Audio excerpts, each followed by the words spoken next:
Vamos a tener esta clase de Apocalipsis sobre el capítulo 13, donde, bueno, es conocido como las dos bestias. Obviamente que vamos a estar cambiando por momentos los libros, porque está muy ligado este capítulo, ya los próximos capítulos, al libro de Daniel.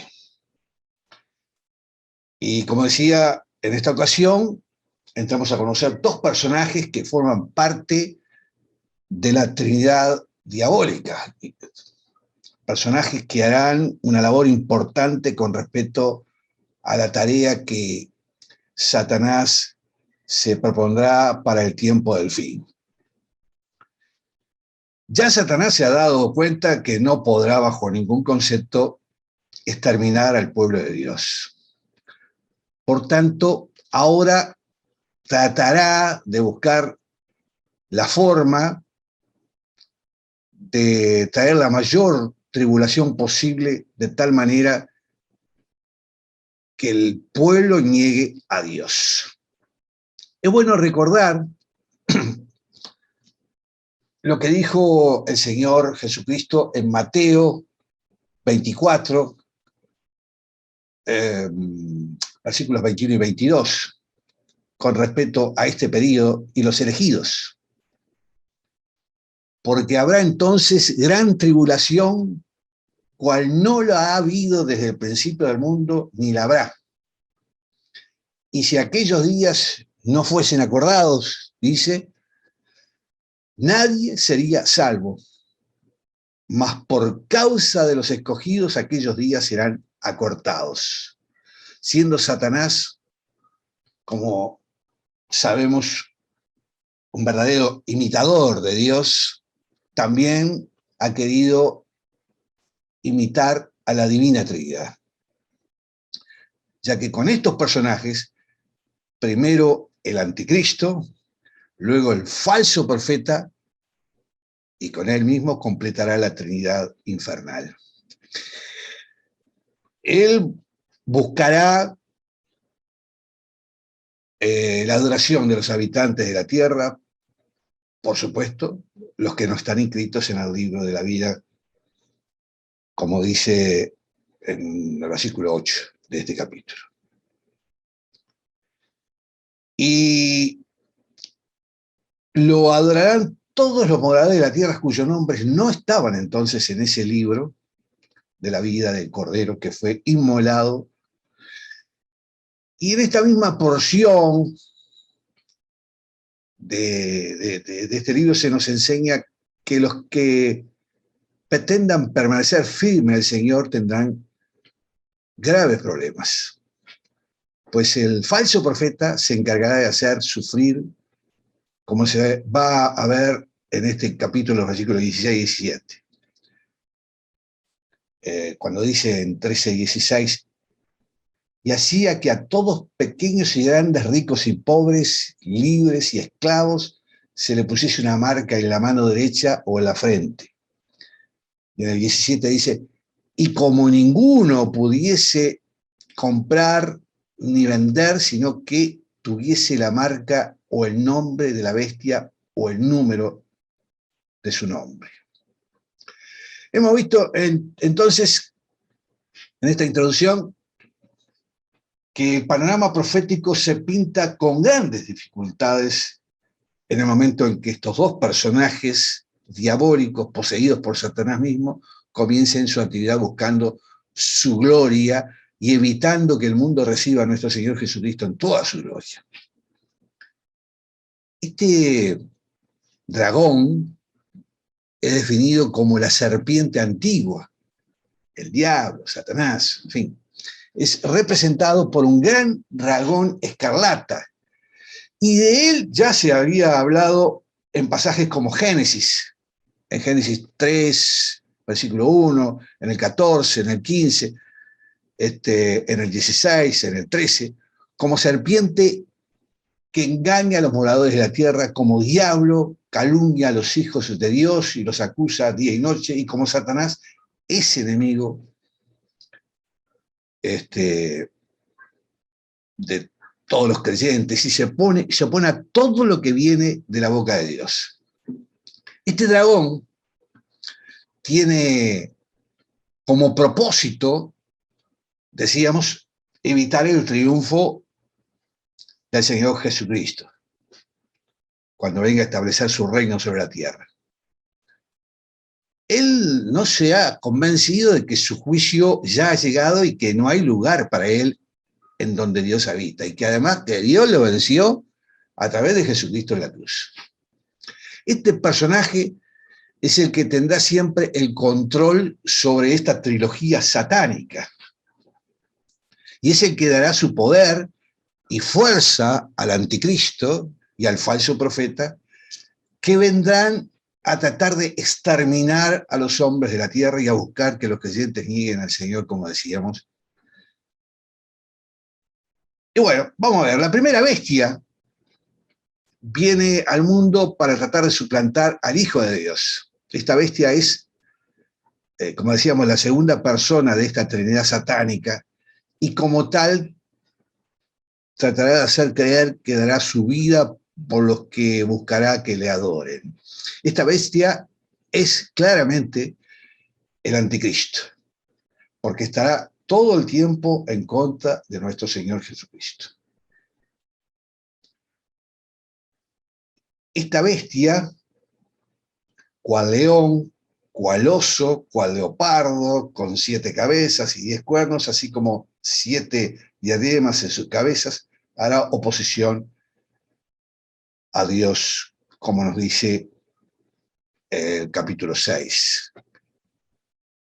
Dice, y abrió su boca en blasfemias contra Dios para blasfemiar de su nombre, de su tabernáculo y de los que moran en el cielo. La primera bestia tendrá una actividad continua en el tiempo final de la gran tribulación. Esto es muy importante. Y no descansará en todo este tiempo, tratando de, por todos los medios, de evitar su ruina y su derrota. Derrota que está determinada mucho tiempo antes de que Jesús se encarnara. Pero bueno, antes de entrar en la segunda bestia, vamos a entrar en esto que es el texto. Ustedes recuerdan que nosotros estamos hablando de escatología, o sea, la rama de la teología que estudia lo último.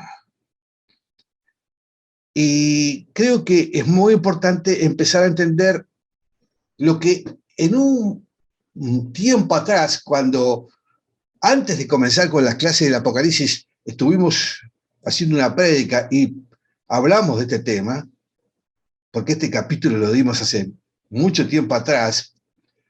Ustedes recuerdan que yo decía que la Biblia se interpreta a sí misma, en la misma Biblia. Bueno, por eso hoy vamos a comenzar analizando paralelamente el libro Apocalipsis, en este capítulo 13, vayamos buscándolo, conjuntamente con el libro de Daniel. El capítulo 13 dice, en el comienzo, en los versículos 1 y 2, dice, me paré sobre la arena del mar y vi subir del mar una bestia que tenía 7 cabezas y 10 cuernos, y en sus cuernos 10 diademas, y sobre sus cabezas un nombre blasfemo. Y la bestia que vi era semejante a un leopardo, y sus pies como de oso, y su boca como boca de león, y el dragón le dio poder, y su trono y gran autoridad. Obviamente, hermanos, esta bestia no existe como tal. Y es muy difícil entender lo que Juan, el profeta, el apóstol Juan está diciendo en este comienzo del capítulo 13, si lo miramos simplemente aquí. Es lo que pasa que mucha gente lee esto y no entiende. Por eso tenemos que ir precisamente a el libro de Daniel. Lo vamos a hacer hoy varias veces. Les pido que vayan al libro de Daniel, al capítulo 2, que es un capítulo excepcional del libro de Daniel. Vamos a ir parte por parte sobre este capítulo. Es muy interesante que nos detengamos en este capítulo para explicar luego lo del Apocalipsis. Ustedes saben que en el segundo reinado de Nabucodonosor tuvo este rey sueños y se perturbó su espíritu, como dice en el comienzo del capítulo 2 de Daniel, y hizo llamar el rey a magos, astrólogos, encantadores y caldeos que le explicaran sus sueños. Vinieron pues y se presentaron delante del rey. Y el rey les dijo: he tenido un sueño y mi espíritu se ha turbado por saber el sueño. Entonces hablaron los caldeos al rey. Le dijeron: bueno, di el sueño a tus siervos y te mostraremos la interpretación. Pero el rey respondió de una manera increíble.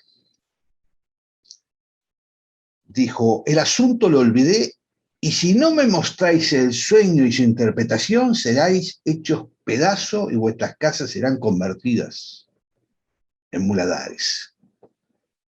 Y si me mostráis el sueño y su interpretación, recibiréis de mí dones, favores y gran honra. Entonces respondieron nuevamente los magos y todos estos: diga el rey el sueño a sus siervos y le mostraremos la interpretación. Y el rey respondió y dijo: yo conozco ciertamente que vosotros ponéis dilaciones porque veis que el asunto se me ha ido. Si no me mostráis el sueño, una sola sentencia hay para vosotros. Bueno, lo que quería el rey, una cosa que puede ser hasta imposible, no que le interpretara el sueño, sino que le dijera qué había soñado. Y luego que lo interpretara. Es como si yo le dijera a ustedes: hermano, ¿qué soñé anoche? Imposible que ustedes supieran lo que yo soñé si yo no se lo cuento. Si yo le contara: bueno, anoche soñé con esto, con lo otro, ustedes podían dar una interpretación. Claro. Pero si no le decía lo que había soñado, y eso era lo que le pedía el rey. Bueno, los caldeos respondieron delante del rey: no hay hombre sobre la tierra que pueda declarar el asunto del rey. Además, dice: ningún rey, príncipe ni señor preguntó cosa semejante a ningún mago ni astrólogo. Bueno, vamos a ir resumiendo. Entonces apareció Daniel. Le voy a ir resumiendo, ustedes saben. Y Daniel entró y pidió al rey que le diese tiempo para decirle sus sueños. Y el secreto fue revelado a Daniel en una visión de noche, por lo cual bendijo Daniel al Dios de los cielos. Y Daniel dijo: sea bendito el nombre de Dios de siglos en siglos, porque suyos son el poder y la sabiduría. Bueno, lo cierto es que Daniel se presenta ante el rey y le dice: el misterio que el rey demanda, ni sabios, ni astrólogos, ni magos, ni adivinos lo pueden revelar. Pero hay un Dios en los cielos, el cual revela los misterios, y él ha hecho saber al rey lo que ha de acontecer en los posteriores días. he aquí tu sueño y las visiones que has tenido en tu cama. Fíjense que esto es lo más grandioso que puede haber, ¿no? Evidentemente, la presencia reveladora de Dios a Daniel. Estando tú, rey, en tu cama, te vinieron pensamientos por saber lo que había de ser en lo porvenir, en el futuro. Y el que revela los misterios te mostró lo que ha de ser. Y a mí me ha sido revelado, dice Daniel, este misterio, no porque en mí haya más sabiduría que todos los vivientes, sino para que se dé a conocer al rey la interpretación y para que entienda los pensamientos de tu corazón. Antes de entrar en el detalle, hermanos, que Daniel comienza a revelarle al rey, dado por Dios. Porque Dios le revela el futuro, porque Dios sabe el futuro, porque Dios ha creado el futuro. Él es el creador de todos los tiempos. Por eso acá hay un detalle muy importante a tener en cuenta. Por eso también le da la visión al profeta, al apóstol Juan. Por eso nosotros hemos sido escogidos de los tiempos antes de los tiempos. Dios es el creador de todo y Dios ha creado el futuro y aquí se lo va a revelar precisamente a Daniel para que él se lo revele al Dios, al rey. Esto es muy importante a tener en cuenta. El futuro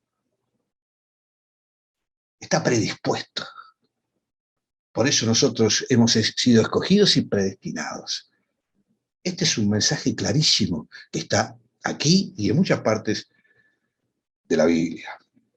Bueno, veamos lo que dice. Le dice Daniel, tú, oh rey, veías y aquí una gran imagen. Esta imagen que era muy grande y cuya gloria era muy sublime, estaba de pie delante de ti y su aspecto era terrible. La cabeza de esta imagen era de oro fino, su pecho y sus brazos de plata, su vientre y sus muslos de bronce, sus piernas de hierro, sus pies en parte de hierro y parte de barro cocido. Estabas mirando hasta que una piedra fue cortada, no con mano, e hirió la imagen en su pie de hierro y de barro cocido y lo desmenuzó. Estamos hablando de una imagen tremenda que le describe, había soñado en su sueño el rey. Esta imagen vendrá la interpretación que le da Daniel de esta imagen. Tú, oh rey, eres rey de reyes porque a Dios del cielo te ha dado el reino, poder, fuerza y majestad. Y donde quiera que habitan hijos, hombres, bestias del campo, aves del cielo, Él los ha entregado en tu mano. Y te ha dado el dominio sobre todo. Tú eres aquella cabeza de oro. La cabeza de esa imagen, Daniel le comunica, tú eres su cabeza. O sea, estamos hablando del imperio babilónico. Esa cabeza de oro en esa imagen representaba al imperio babilónico, al rey.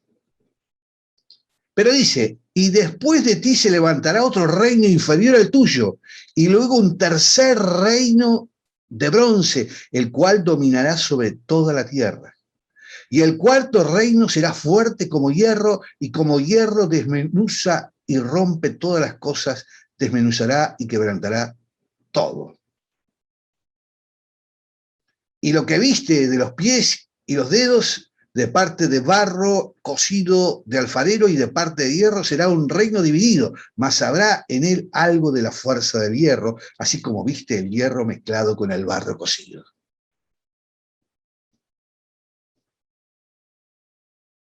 Y sigue contándole esa imagen, y en el versículo 44 dice: y en los días de estos reyes de Dios del cielo levantará un reino que no será jamás destruido, ni será el reino dejado a otro pueblo. Desmuyará y consumirá todos estos reinos, pero él permanecerá para siempre. Fíjense en ustedes, está hablando de qué reino eterno. Clarísima la imagen. Entonces repasemos. Este sueño mostró a una figura que tenía una imagen de oro, imperio babilónico, de plata en su torso, que representaba al imperio medo-persa. El reino era el imperio medo-persa. El imperio medo-persa hoy día lo podíamos definir como Irán, los medos, los persas, pero mejor dicho, los persas, Irán, y los medos significarían los kurdos, ese grupo que está ahí con grandes problemas de tierra. Luego, el bronce representaría al imperio griego. Y el hierro significaría la representación del imperio romano. Esto es la figura que le mostró Daniel al rey, que se humilló ante Daniel y mandó que le ofrecieran presentes e inciensos. Y le dijo: ciertamente el Dios vuestro es Dios de dioses y Señor de los reyes y el que revela los misterios, pues pudiste revelar este misterio. Bueno, el rey agradeció allí a Daniel. Y bueno, ahí estamos viendo esa figura y ese sueño. Pero Daniel, hermanos, también tuvo un sueño. Y aquí es lo importante analizarlo. En ese momento era el primer año del rey Balsasar de Babilonia. Y tuvo Daniel un sueño, que lo vemos en el capítulo 7 del libro de Daniel. Vio 4 bestias. Y aquí miremos y analicemos seguramente lo que vamos a tomar en el capítulo 13. Daniel dijo: miraba yo en mi visión de noche y aquí que los 4 vientos del cielo combatían en gran mar, y 4 bestias grandes, diferentes, las unas a las otras, subían del mar. Y atención, versículo 4 del capítulo 7. La primera era como león y tenía alas de águila. Yo estaba mirando hasta que sus alas fueron arrancadas y fue levantada del suelo y se puso enhiesta sobre los pies a manera de hombre y le fue dado corazón de hombre.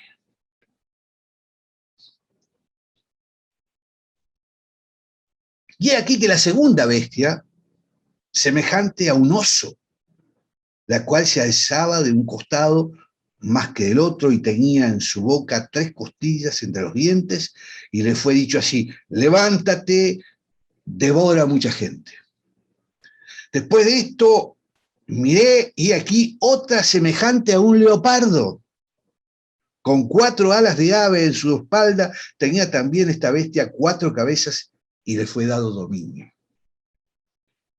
Y después de esto miraba yo en las visiones de la noche y aquí una 4ª bestia, Pero atención a esta bestia, espantosa.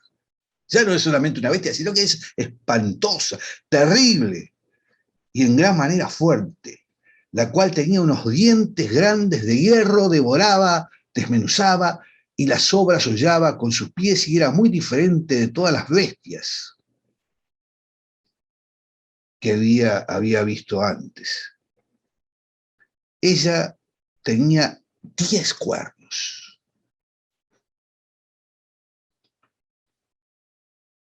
Bueno, aquí también hay una interpretación de estos sueños. En el capítulo 7, el león con alas se asemeja obviamente al imperio babilónico. Recuerden ustedes, el imperio babilónico viene de Babel. El oso era el imperio medo-persa. Y las 3 costillas estarían representando a Babilonia, a Lidia y a Egipto, donde tenía preponderancia el imperio medo-persa. El leopardo, de 4 cabezas, era el imperio griego.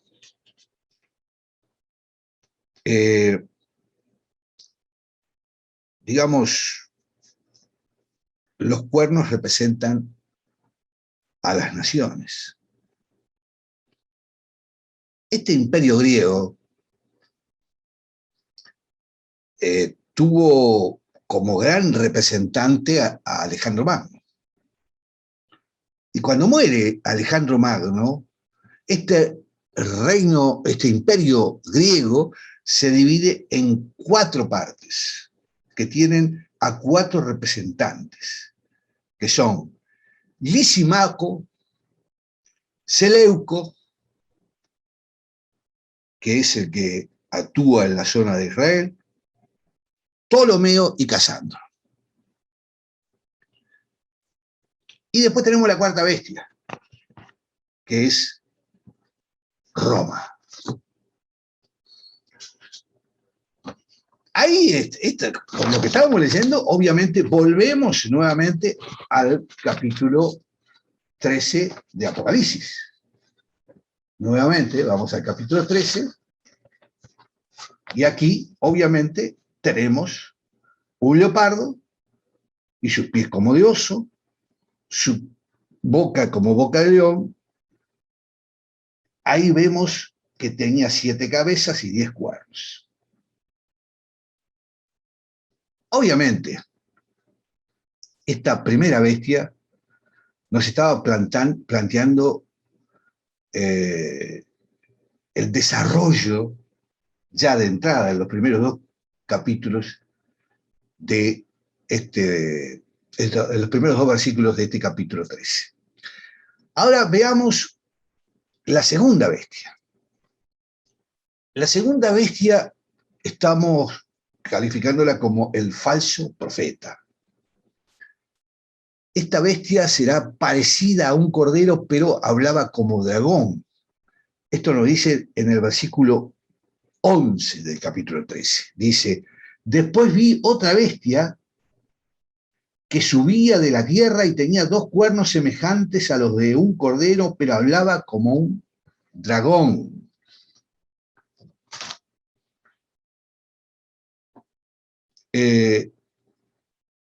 Evidentemente, esta bestia, su Dios era el gran dragón y su Mesías era el anticristo.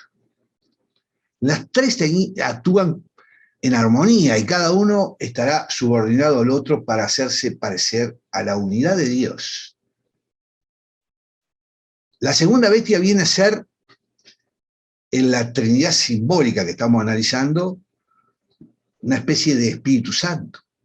Notemos que la palabra nos muestra que Dios como Padre redime, adopta como hijo a los creyentes, engendra a los creyentes para que formen parte de su familia y provee para nosotros.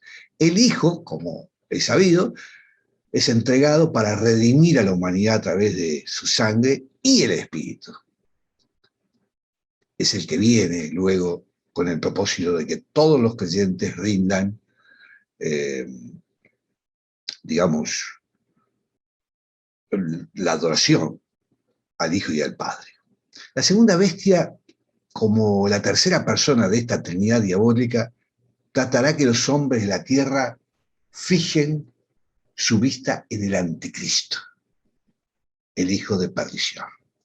En el versículo 13-12 dice, y ejerce toda la autoridad de la primera bestia en presencia de ella, y hace que la tierra y los moradores de ella adoren a la primera bestia, cuya herida mortal fue sanada. Aquí se manifiesta cómo Satanás hará a través de estos personajes esta burda imitación a Dios.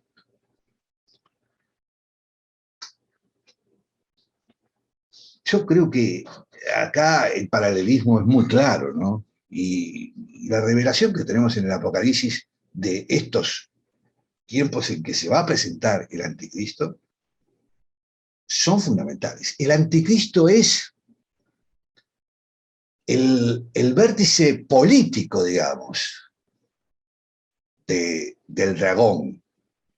Y el falso profeta viene a ser el vértice religioso.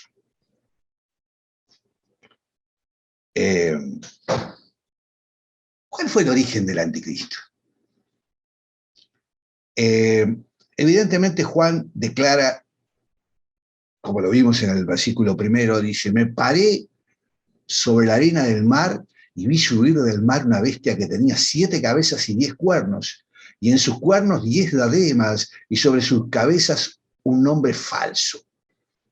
Como hijo de perdición e hijo de Satanás, el anticristo es descrito aquí como un personaje muy parecido al que se nos describe como el gran dragón, que lo vimos, recuerdan, en el capítulo 12, en el versículo 3 del capítulo 12.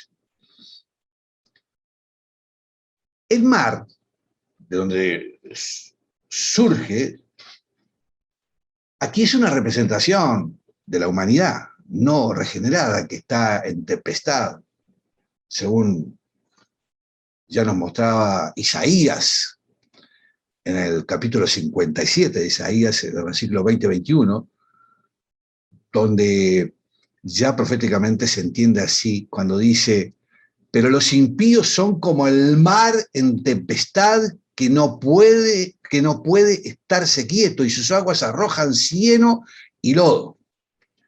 Y en el 21 de ese capítulo 57 de Isaías dice, no hay paz, dijo mi Dios, para los impíos.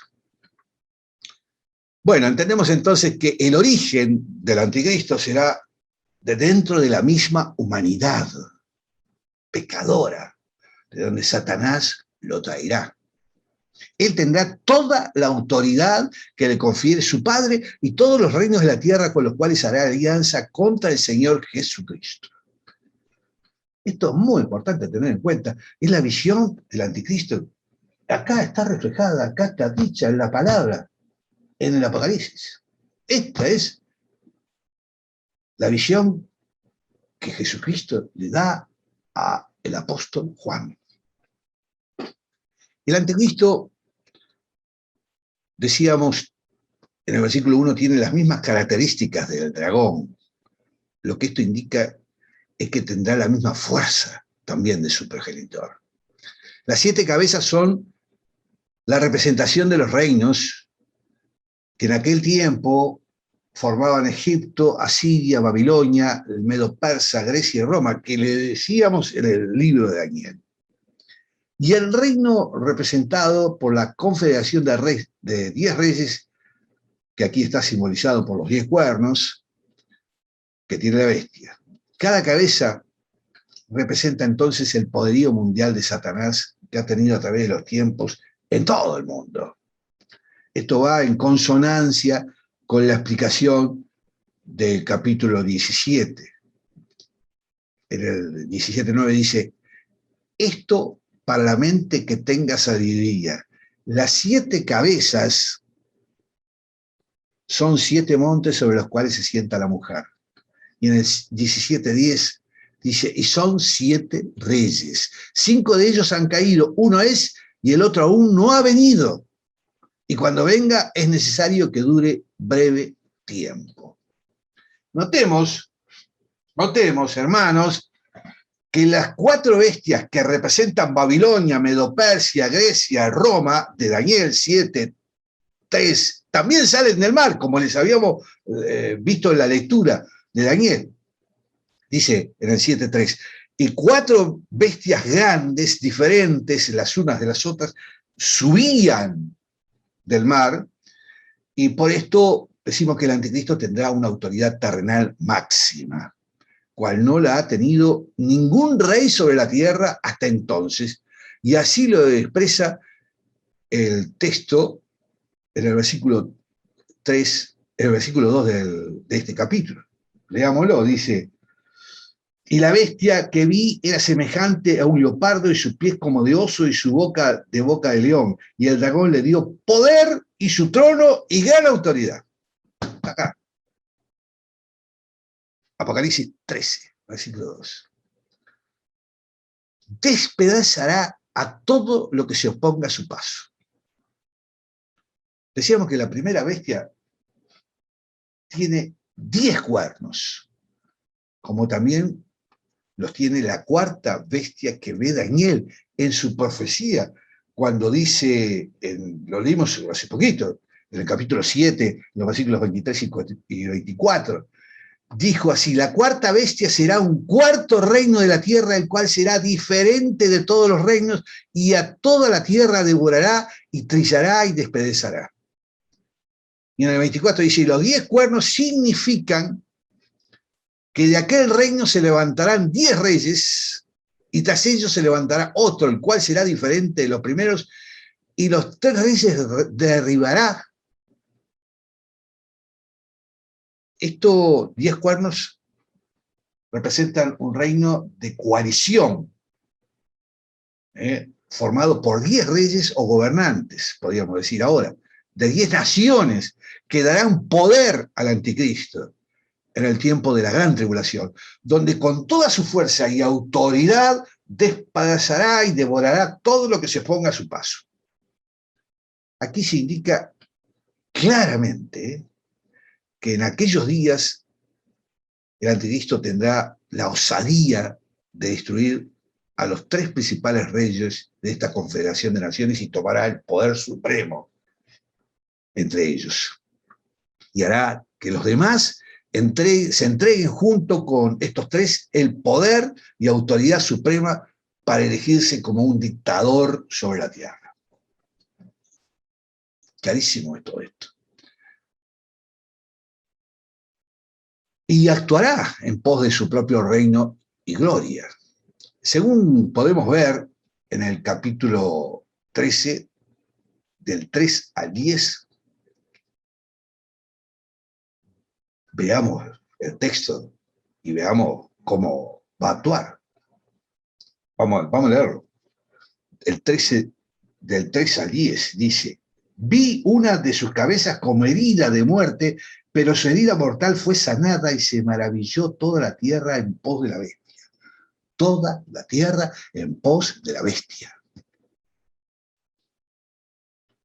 Y adoraron al dragón, que había dado autoridad a la bestia, y adoraron a la bestia diciendo: ¿quién como la bestia, y quién podrá luchar contra ella? También se le dio boca que hablaba grandes cosas y blasfemias, y se le dio autoridad para actuar 42 meses. 42 meses. Y abrió su boca en blasfemias contra Dios, para blasfemar de su nombre, de su tabernáculo y de los que moran en el cielo. Y se le permitió hacer guerra contra los santos y vencerlos. También se le dio autoridad sobre la tribu, sobre toda tribu, pueblo, lengua y nación. Y la adoraron todos los moradores de la tierra, cuyos nombres no estaban escritos en el libro de la vida del Cordero, que fue inmolado desde el principio del mundo. Si alguno tiene oído, oiga. Si alguno lleva en cautividad, va en cautividad. Y si alguno mata a espada, espada debe ser muerto. Aquí está la paciencia y la fe de los santos. Así va a actuar. Así va a ser la actuación del dragón y de la bestia.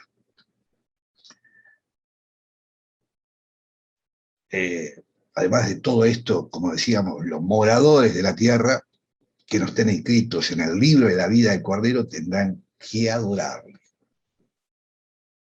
Los que van a adorar son los que no están inscritos en el libro de la vida. Bueno, pero sigamos. Veamos el origen del falso profeta. Ahí vamos de los versículos 11 al 18. La descripción de esta segunda bestia está narrada entonces diciendo en el versículo 11, como habíamos especificado, después vi otra bestia que subía de la tierra y tenía 2 cuernos semejantes a los de un cordero, pero hablaba como dragón. Permiso.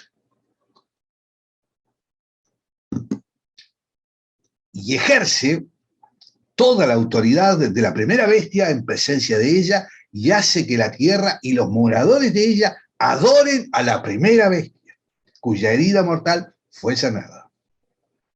También hace grandes señales, de tal manera que aún hace descender fuego del cielo a la tierra delante de los hombres. Y engaña a los moradores de la tierra con las señales que se le ha permitido hacer en presencia de la bestia, mandando a los moradores de la tierra que le hagan imagen a la bestia que tiene la herida de espada y vivió. Y hacía que a todos, pequeños, grandes, ricos, pobres, libres, esclavos, se les pusiese una marca en la mano derecha o en la frente. Y que ninguno pudiese comprar ni vender, sino el que tuviese la marca, el nombre de la bestia o el número de la bestia. Y finaliza, dice, aquí hay sabiduría. El que tiene entendimiento cuente el número de la bestia, pues el número es el número del hombre. Y su número es 666. Aquí hay sabiduría, dice. A diferencia de la primera bestia, esta segunda bestia sube de la tierra.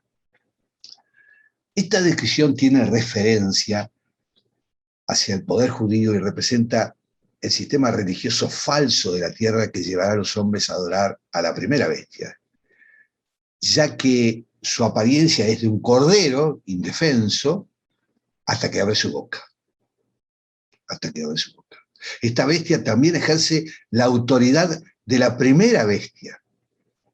También, como decíamos, ejerce esa autoridad. Sin embargo, esta no toma gloria para sí, sino que lleva la gloria hacia la primera bestia. También dice el texto que esta segunda bestia tiene 2 cuernos como de cordero, lo cual deja ver una cierta actitud de mansedumbre y bondad. Pero esto no es así. Ya que, como también dice el texto, cuando abre su boca, habla como dragón, lo que quiere decir que habla como el mismo Satanás, quien es el progenitor de su misma esencia. Esto nos recuerda el poder que ejercerá frente a todos los poderes de la tierra, como lo ejercerán todos y cada uno de los personajes de esta trilogía infernal. Tendrá influencia sobre toda la tierra, como está especificado en el capítulo 12, en el versículo 12, y también en este capítulo, en el versículo 12. Digamos, lo dice, y ejercerá toda autoridad de la primera bestia en presencia de ella y hace que la tierra y los moradores de ella adoren la primera bestia cuya herida fue sanada.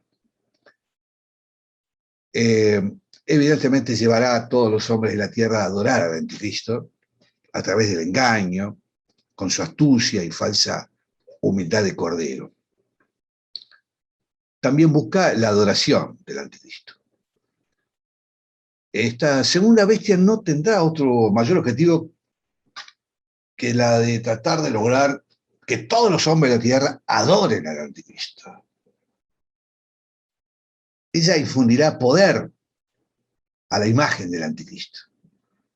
Será como una especie de marketing, por decirlo así, ¿no? Este hecho portentoso que ejecutará el falso profeta no será el único, sino que será el más espectacular. Hará que una imagen hable y ordene la muerte de todo aquel que no la adore y se ponga la marca de la bestia. De esta manera sustenta y lleva a todos los hombres a hacer posesión de Satanás.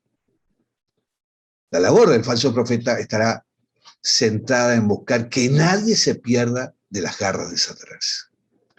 Debemos recordar, hermanos, esto es muy importante, que si la labor del Espíritu Santo es llevar al hombre a Cristo y sellarle para la salvación, el falso profeta procurará que todo hombre venga al anticristo para condenación eterna de su alma en el infierno eterno que está preparado para el diablo y sus ángeles. Veamos esto de la marca de la bestia, que se ha tocado muchas veces, inclusive en películas, y se ha hablado tanto. En esta porción del Apocalipsis encontramos la manera en que el falso profeta actuará en pos de establecer el sistema de marca por medio de la cual nadie pueda subsistir sin estar marcado con este número de hombre, dice el texto. El método establecido de numeración es un método que tendrá mucho simbolismo y solo ellos lo entenderán. Se ha dicho, así como el número 7 es el número de la perfección y es el número perfecto, de igual manera el número 6 es el número de la imperfección, o sea, del fracaso. Por esto se ha declarado que el número de la bestia es el 666, el número de la trilogía que ha de fracasar. Este método se cataloga como muy simplista porque el versículo habla de una y del número de una bestia y no de las 3 bestias. También se ha establecido otros métodos para identificar al anticristo, porque el texto especifica que el número es un número de un hombre. Otro método es el método de la llamada gematría. Este método consiste en sumar la geometría. Este número consiste en sumar el valor numérico de las letras de un nombre determinado y dar el número resultante del personaje que encarna el anticristo. De esta manera que se le ha aplicado varios nombres: Nerón, Napoleón, Hitler, el Papa, en fin. El método por excelencia debe ser el método de la sabiduría. Así lo dice el texto, el método de la sabiduría. Este método consiste en estar atento y preparado para poder discernir espiritualmente los espíritus y saber lo suficiente para no ser engañado por los falsos, probando siempre los espíritus, si son de Dios, y en oración pedir a Dios sabiduría, discernimiento. En fin, es seguro que el momento en que el anticristo, así como el falso profeta, se manifiesten sobre la tierra, los que han conocido la verdad sabrán reconocerlo sin peligro de errar en la identificación de los mismos. Cuando estos surjan del anonimato y se presenten de improviso en la vida sociopolítica de la humanidad de los últimos días, todo aquel que tenga sabiduría podrá identificarlos. Como dice el último versículo de este capítulo, el versículo 18, aquí hay sabiduría. El que tiene entendimiento cuenta el número de la bestia, pues el número es el número del hombre. Y su número es 666. 666. Los demás serán engañados, marcados y llevados al fuego eterno. Sabiduría. Hay que estar en el espíritu con Dios orando en ese momento. Muchos dicen, ya lo hemos comentado, que los escogidos no vamos a estar en la tierra cuando se den estos hechos. Es una versión. Yo respeto todas las posiciones, creo que no es la... ¿Para qué nos está dando todo esto el Señor a través de Juan? si no vamos a estar acá? ¿Para qué nos va a decir que tengamos sabiduría si no vamos a estar acá? Porque este mensaje está dirigido a la iglesia. El Apocalipsis es para la iglesia. Yo quería, ya en el final, decirle que, como estaba establecido, el anticristo tomará el poder que Dios le da. Porque todo esto está marcado en un tiempo que Dios ha marcado. Tal es así que en el mismo Jesucristo lo sabe cuando habló con los apóstoles. Pero yo tengo en el cierre de esta clase decir algo. Todos tenemos nuestro Apocalipsis. Hermano, hermana, nuestra familia, nosotros tenemos nuestro Apocalipsis. Tenemos ese momento final, que no lo sabemos. En estos tiempos se ha venido acelerando para muchos la muerte. Dios nos marca nuestra vida y nos marca nuestra muerte. Hemos sido predestinados por Él. Nuestro presente y nuestro futuro es el que Él nos ha marcado. El conocimiento de estos temas para alguien que está en el camino de Cristo es fundamental porque es de sabiduría. El que no lo conoce, el que no lo entiende, el que no lo estudió, el que no lo desarrolla, no tiene la sabiduría que Dios nos está dando. Porque esta es la palabra de Jesucristo traducida por el apóstol Juan. Hermanos, los dejo con ese mensaje. Todos tenemos nuestro Apocalipsis. Piénselo.